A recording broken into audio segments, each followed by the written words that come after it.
नमो भगवते वासुदेवाय.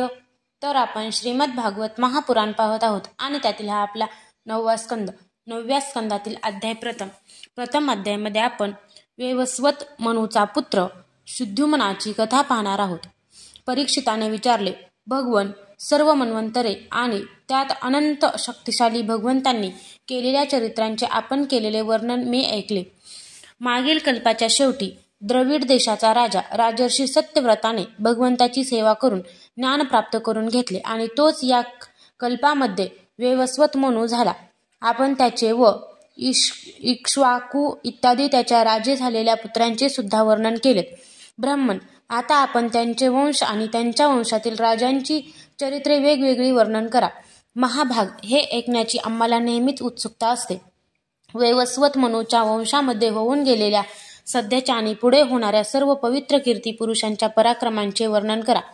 सूत म्हणतात, वेद जाणणाऱ्या ऋषींच्या सभेमध्ये राजा परीक्षिताने जेव्हा हा प्रश्न विचारला तेव्हा धर्माचे परममर्मज्ञ असणारे भगवान श्री सुखदेव म्हणाले, परीक्षिता, मनुवंशाचे वर्णन तू थोडक्यात ऐक. शेकडो वर्षांमध्ये सुद्धा त्याचे विस्तारपूर्वक वर्णन करता येणार नाही.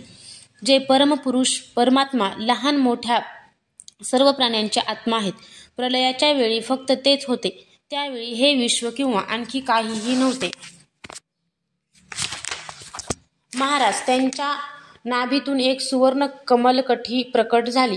त्यातच चतुर्मुख ब्रह्मदेवांचा आविर्भाव झाला. ब्रह्मदेवांच्या मनापासून मरीची आणि त्याचे पुत्र कश्यप, त्यांना दक्ष कन्या आदितीपासून विवस्वान सूर्य हा पुत्र झाला. विवस्वानाच्या संज्ञा नामक पत्नीपासून श्राद्ध देव मनूचा जन्म झाला. परीक्षिता, संयमी राजा श्राद्ध देवाला श्रद्धेपासून 10 पुत्र झाले. इक्ष्वाकू, नृग, शर्याती, दिष्ट, दृष्ट, कुरूप, नरिष्यंत, पृषध्र, नभक आणि कवी अशी त्यांची नावे होती. वैवस्वत मनूला पुत्र नव्हता, म्हणून त्यावेळी समर्थ भगवान वसिष्ठांनी संतान प्राप्तीसाठी त्यांच्याकडून मित्रावरून देवतेचा यज्ञ करविला होता. फक्त दूध पिऊन राहणाऱ्या वैवस्वत मनूची धर्मपत्नी श्रद्धेने होत्याकडे जाऊन मला कन्या व्हावी अशी यज्ञाच्या आरंभी प्रार्थना केली. तेव्हा अध्वर्यूच्या प्रेरणेने होता बनलेल्या ब्राह्मणाने श्रद्धेने जे सांगितले होते त्याची आठवण ऐकून एकाग्र चित्ताने वषट्काराचा उच्चार करीत कन्या व्हावी यासाठी यज्ञकुंडामध्ये आहुती दिली. होत्याने अशा प्रकारे विपरीत कर्म केल्यामुळे इला नावाची कन्या झाली. तिला पाहून मनूला वाईट वाटले आणि तो गुरु वसिष्ठांना म्हणाला, भगवन, आपण मंत्रवेत्ते आहात. आपले कर्म असे विपरीत फल देणारे कसे झाले? अहो, हे फार वाईट झाले. वैदिक मंत्राचे असे विपरीत फळ असता कामा नये. आपल्याला मंत्रज्ञान पूर्ण आहे. आपण जितेंद्रिय सुद्धा आहात. त्याचबरोबर तपश्चर्याने निष्पाप झालेले आहात. देवांनी असत्य बोलावे त्याप्रमाणे आपल्या संकल्पाचा हा उलटा परिणाम कसा झाला? आमचे वृद्ध प्रपितामह महर्षी वसिष्ठांनी त्यांचे हे म्हणणे ऐकून ओळखले की होत्याने विपरीत संकल्प केला. म्हणून ते वैवस्वत मनूला म्हणाले, राजन, तुझ्या होत्याच्या विपरीत संकल्पानेच आमचा संकल्प योग्य रीतीने पुरा झाला नाही. तरी सुद्धा माझ्या तपाच्या प्रभावाने मी तुला श्रेष्ठ पुत्र देईन. परीक्षिता, परम यशस्वी महर्षी वसिष्ठांनी असा निश्चय करून त्या इला नावाच्या कन्येलाच पुरुष बनविण्यासाठी भगवान नारायणांची स्तुती केली. सर्व शक्तिमान भगवान श्रीहरींनी संतुष्ट होऊन त्यांना मागितलेला वर दिला. त्यामुळे ती कन्याच शद्युम्न नावाचा श्रेष्ठ पुत्र झाली. महाराज, शद्युम्न एकदा शिकार करण्यासाठी सिंधू देशाच्या घोड्यावर स्वार होऊन काही मंत्र्यांसह वनामध्ये गेला. वीर शद्युम्न कवच अंगावर घालून आणि हातात सुंदर धनुष्य तसेच एक अत्यंत अद्भुत बाण घेऊन हरिणांचा पाठलाग करीत उत्तर दिशेकडे पुष्कळ लांब गेला. शेवटी शद्युम्न मेरू पर्वताच्या पायथ्याशी असलेल्या एका वनात गेला. त्या वनात भगवान शंकर पार्वतीसह विहार करीत असतात. हे राजा, त्यात प्रवेश करताच वीरवर शद्युम्नाला आपण स्त्री झालो असून घोडी झाली आहे असे दिसले. त्याचबरोबर त्याचा सर्व सेवक वर्ग सुद्धा त्याला स्त्री रूपात पाहून उदासपणे एकमेकांच्या तोंडाकडे पाहू लागला.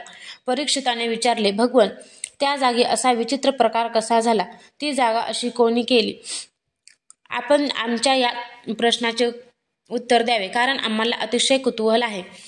श्री सुक म्हणाले, एके दिवशी भगवान शंकरांचे दर्शन घेण्यासाठी व्रतस्थ ऋषी आपल्या तेजाने दिशांना अंधार नाहीसा करीत त्या वनांमध्ये गेले. त्यावेळी अंबिका देवीचे वस्त्र थोडेसे घसरले होते. ऋषींना अचानक आल्याचे पाहून ती अत्यंत लज्जित झाली. ताबडतोब भगवान शंकरांच्या मांडीवरून उठून तिने वस्त्र सावरले. ऋषी सुद्धा गौरी शंकर यावेळी विहार करीत आहेत असे पाहून तिथून मागे फिरून नर नारायणांच्या आश्रमाकडे निघून गेले. त्याच वेळी भगवान शंकर आपल्या प्रियेला प्रसन्न करण्यासाठी म्हणाले की माझ्याखेरीज जो कोणी पुरुष या स्थानात प्रवेश करेल तो स्त्री होईल. तेव्हापासून पुरुष त्या स्थानामध्ये प्रवेश करीत नाहीत.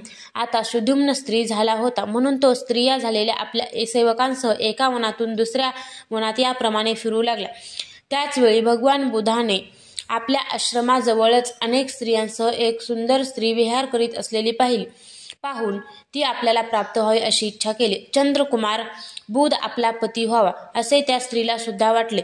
त्यानंतर बुधाला तिच्यापासून पुरुरवा नावाचा पुत्र झाला. अशा प्रकारे मनुपुत्र राजा सुद्युम्न स्त्री झाला. आम्ही असे ऐकले आहे की त्याने त्या अवस्थेत आपले कुलपुरोहित वसिष्ठांचे स्मरण केले. सुद्युम्नाची ही दशा पाहून दयाळू वसिष्ठांना खूप वाईट वाटले. त्यांनी सुद्युम्नाला पुन्हा पुरुष बनविण्यासाठी भगवान शंकरांची आराधना केली.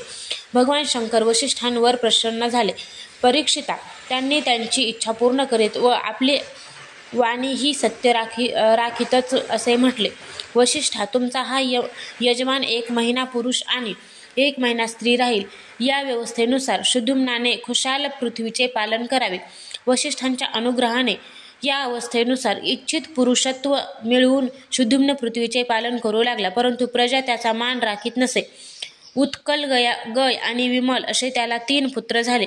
परीक्षिता ते सर्वजण दक्षिणेकडील राजे झाले. पुष्कळ दिवसांनंतर वृद्धावस्था प्राप्त झाल्यावर प्रतिष्ठान नगरीचा अधिपती सुद्युम्न याने आपला पुत्र पुरुरवा याला राज्य दिले आणि स्वतः तपश्चर्या करण्यासाठी तो वनात निघून गेला.